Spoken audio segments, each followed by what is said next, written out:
What is up guys, and this is Ed Ride. So ngayon, re-review natin yung NMAX natin after 4 years and 5 months ng pagkakabili natin. So ito na yung itsura niya ngayon.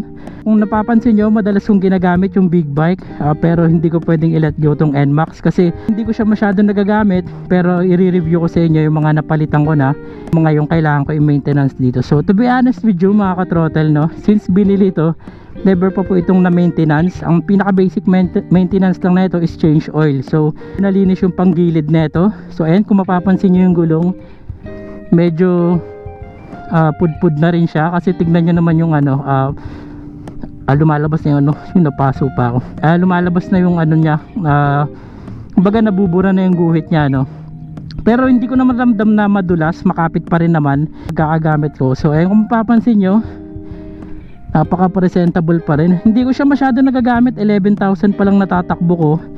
Pero guys, yun nga ang pinakamaganda dito. May 4 wheels kasi tayo, so yun yung madalas natin nagagamit sa work tsaka pag may pupuntahan. So eto, na ipapang ride naman natin tong NMAX na to, pero hindi ganun kalayo ang pupuntahan. So ayun, medyo kinakalawang na rin yung disc brake, pero madali lang na malinisan to, so hindi naman siya issue. So ayun, medyo may kain na yung ano, no, disc brake, no. Ayan, pero malakas pa rin naman yung brake, ramdam na ramdam pa rin natin yung preno.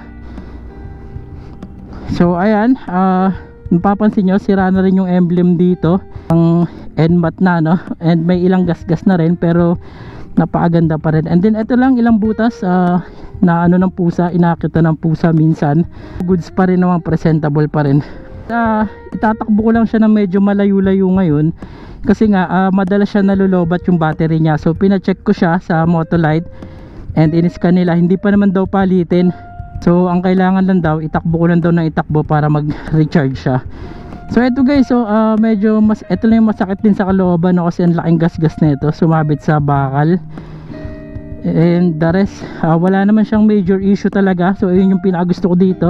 Issue niya pala ngayon guys, etong center stand, wala siyang center stand kasi nabulok na. So eto namang side stand niya, since laging kinakain ng daga, laging kinakagat ng daga, ang ginawa ko, pinabypass ko na. Yan, so kahit naka side stand siya, pwede na natin siyang i-restart, or pwede na natin i-start. Yan, so goods na goods pa rin, no. So yan, itakbo natin para mapag-usapan natin ilang review. And kung makikita nyo, 11,000 parang natatakbo. Ayan yung battery, naka 14 siya kasi umaandar, pero mababa na yan guys kapag ano, ilang araw na hindi nagagamit. So kaya kailangan natin gamitin ng gamitin. So ayan, kung papansin nyo, medyo kinakalawang na rin yung side mirror, and then kinakain na rin ng corrosion itong ano, brake fluid. So itong ano niya, throttle niya talagang ano na, no. Ayun, papansin nyo, parang medyo nabubulok na siya kasi nga hindi masyado nagagamit. Pero guys, presentable pa rin. Syempre meron tayong Motowolf na cellphone holder, and then itong ating side mirror na nabili natin aftermarket, napakaganda, maliit lang siya. So ayun, biyahin natin.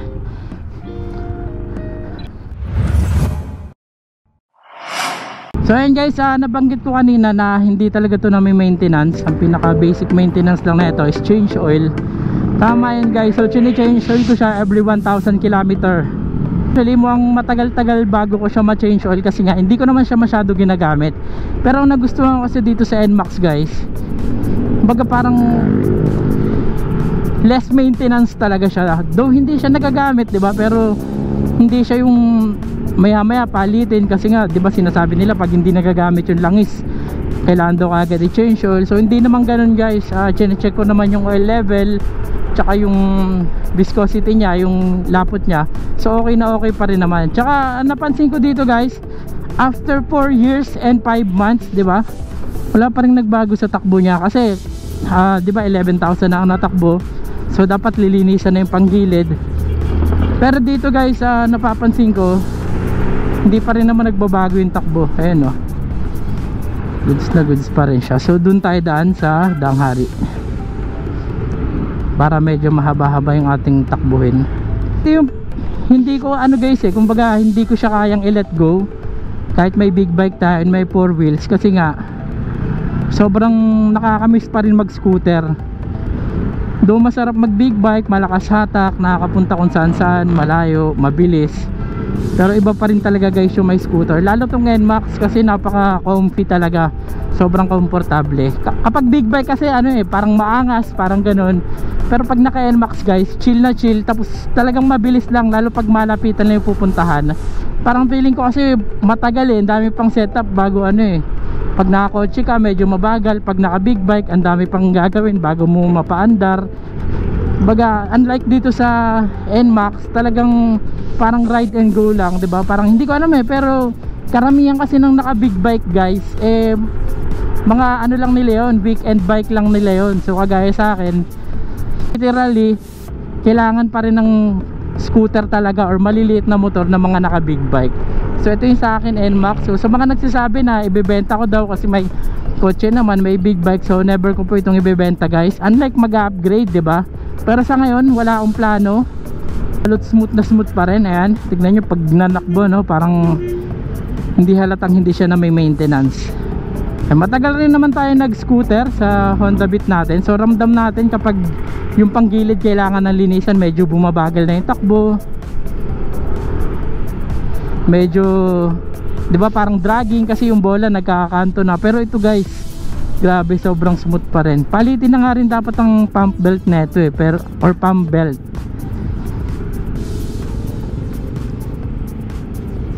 Palitin na dapat siya, pero based sa ano ko ngayon, goods na goods pa rin siya. Sana wag lang tayo maputulan pero pakiramdam ko talaga guys, healthy na healthy pa tong NMAX natin after 5 years nang hindi na may maintenance. So sa may mga motor dyan, 'di ba? Isa lang masasabi ko guys, stock talaga, napakaganda talaga ng stock. Stock is good talaga kasi napakatibay talaga ng stock. Yung mga aftermarket kasi, may mga advantage diyan na may ilan na bumibilis, 'di ba? Bumibilis yung takbo ng motor natin, nagiging maalwan. Pero guys, iba pa rin talaga yung all stock. Ang lakas ng hatak pa rin ng all stock. Ay, may naka big bike sa likod natin.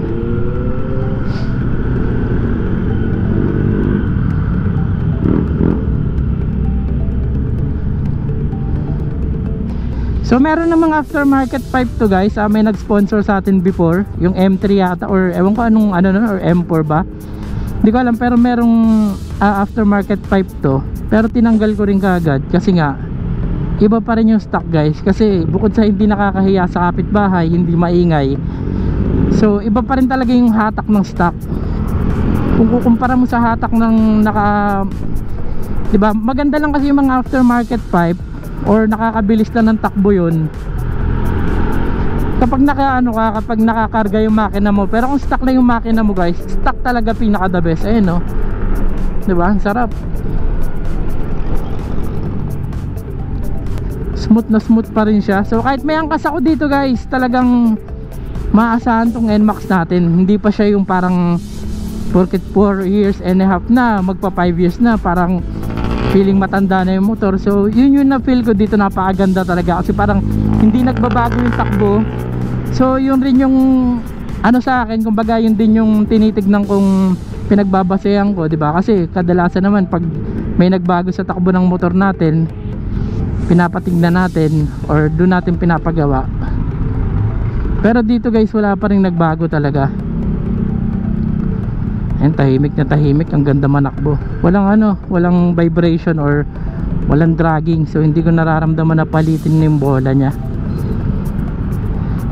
Sa gulong naman guys, medyo pud-pud na talaga. Biruin nyo, 11,000 ba naman na natakbo. Medyo pa wala na yung mga spike niya.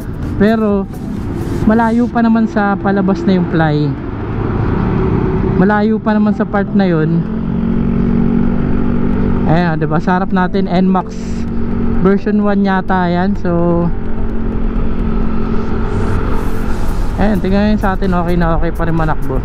So ito kasi guys, sa mga hindi nakakaalam, version 2 ng NMAX to, kasi meron na ngayong version 3, diba? So para sa akin sa akin opinion ko lang, ang pinaka the best pa rin version 2. Alam nyo kung bakit? Kasi guys, pag mga bagong motor, kadalasan may mga issue pa yan. May mga kumbaga unknown issue pa na lumalabas lang after ilang months, 'di ba?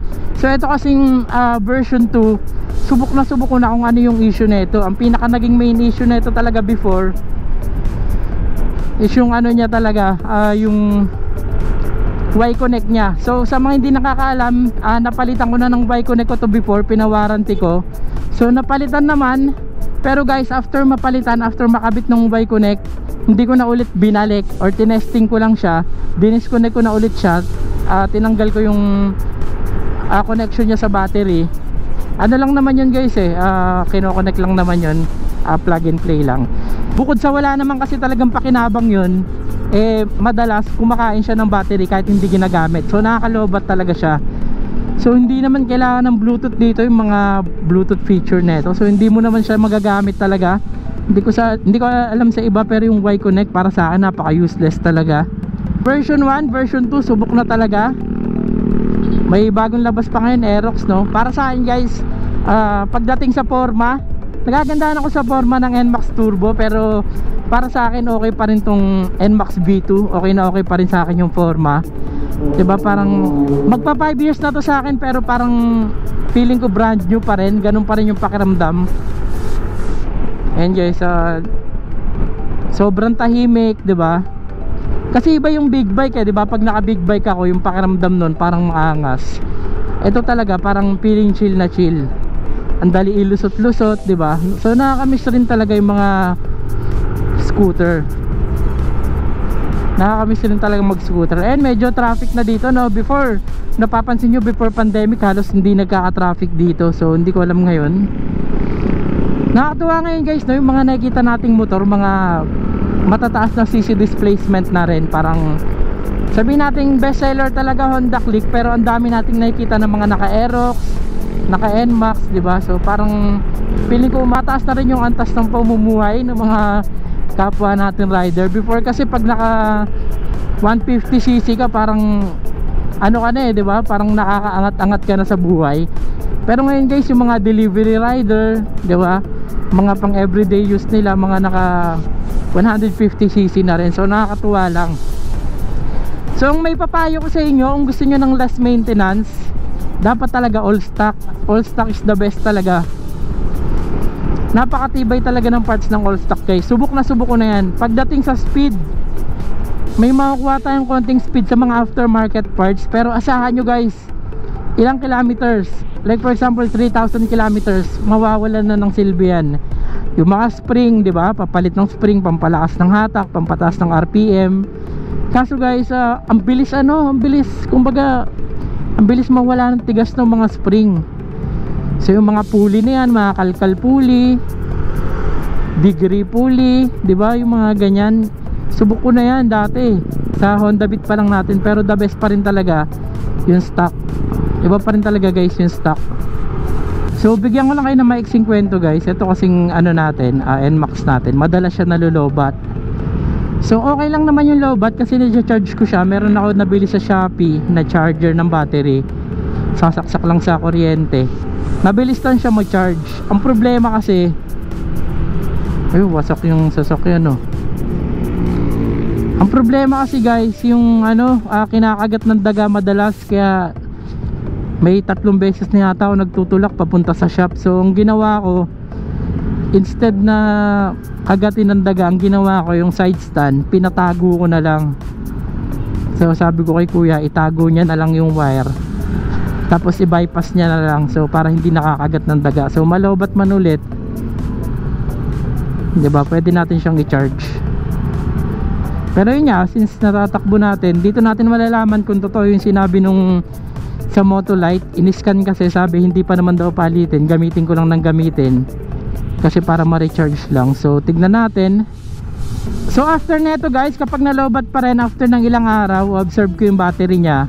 Kapag nalobat pa rin, bibilang ko na ng bagong battery. So pero siguro hindi mo na iwasa, no? Kasi yung iwasa parang nasa 3,000 yata. Bibiling ko Amaron muna. Nagtanong na ako sa Amaron, merong nasa 1,200 lang yata. So medyo mura-mura siya, branded din naman ang Amaron. Medyo marami pa kasi akong bibilhin dito guys, pero baka ipakonti-konti ko na lang muna kasi bala ko mag-rides ulit gamit tong NMAX. Halos every week kasi guys meron kaming ride ng big bike. So before nalilobat yung big bike natin, pero ngayon hindi na kasi naira-rides na natin. So eto kasing NMAX, Kumbaga wala na kasi ang grupo dito, wala na active na grupo dito. So ngayon sa malapitan ko na lang siya nagagamit. Ayun, okay na okay pa rin, no? After almost 5 years yung braking system niya, makapit pa rin, malakas pa rin yung kapit. So talagang sulit na sulit talaga ako dito sa NMAX na to.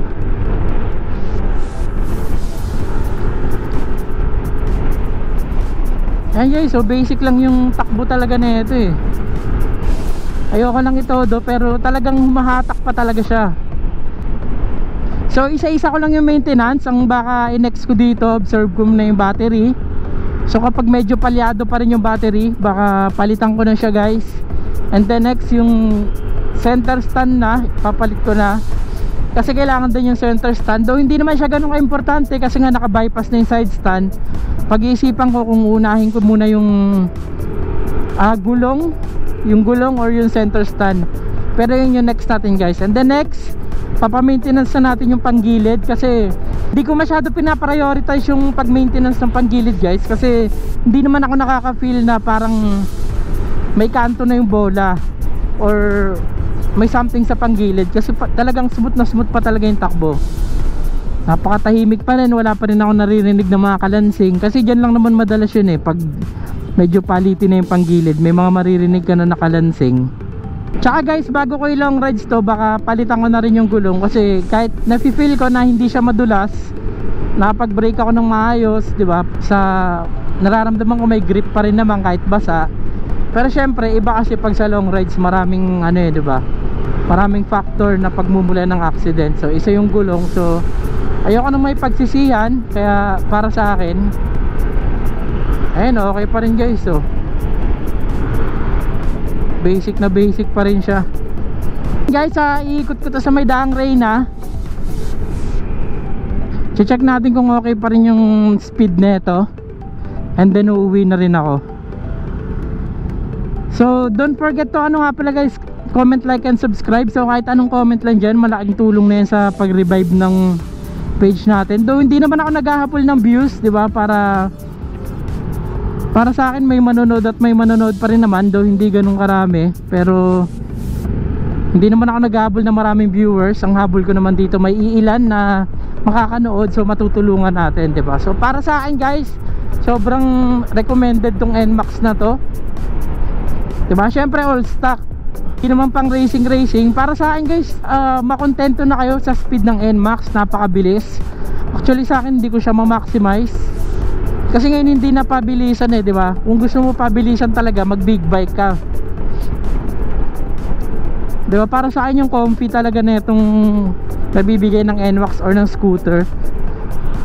So ito lang mga ka-throttle, to be honest, may na-try na rin ako mga Aerox. Para sa akin yung feeling ng Aerox, yung handling kasi nun parang naka-click ka lang. Sobrang lapit sa'yo ng manibela or nung handle, sobrang lapit, parang halos nakaganong ka na. So unlike dito sa NMAX na parang chill na chill ka talaga.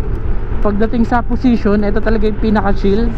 Kung balak mo mag long ride, siguro ADB. Pero guys, ADB kasi napakaganda ng forma, napakaganda ng specs, pero bitin kasi ako sa sa speed ng ADB. So napakahina ng speed ng ADB guys. Yun lang ang masasabi ko. Pero napaka-comfortable naman kumpara sa NMAX. Kaya para sa akin, okay na okay talaga yung NMAX. Kasi yung speed niya medyo aggressive, at the same time comfy yung handling niya.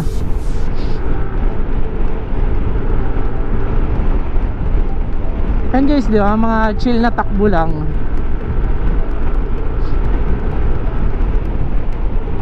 Kayang-kaya pa rin mag-100 na ito. Naramdaman ko, hindi ko matodo yung hindi ko pa matodo yung throttle niya eh. Ayokong itodo, pero ramdam na ramdam ko talaga yung power niya. Diba, biruin mo yun, walang maintenance. Pero after almost 5 years, kasi magpo 4.5 years na siya nang walang maintenance, ito pa rin, still kicking pa rin, napakalakas pa rin. Though sinasabi hindi nagagamit. So guys, ano na to, 11,000, ayan, 11,112. So wag nyo sabihin hindi nagagamit, kasi 11,000 napakalayo pa rin yan. Wala pa rin pinalitan guys, diba? So kahit sa mga battery, napakatibay. Guys, medyo mahaba na yung video natin. So siguro comment, like, and subscribe kayo. And like nyo rin yung page natin sa Facebook, EdRide Moto, pati sa TikTok, diba? Meron rin tayong TikTok.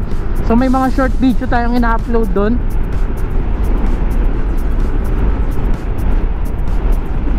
Eh, napakatipid pa neto sa gas, guys, oh. 42 km yung gas ko, diba? So don't forget to comment, like, and subscribe. This is EdRide. Ride safe, always ride safe.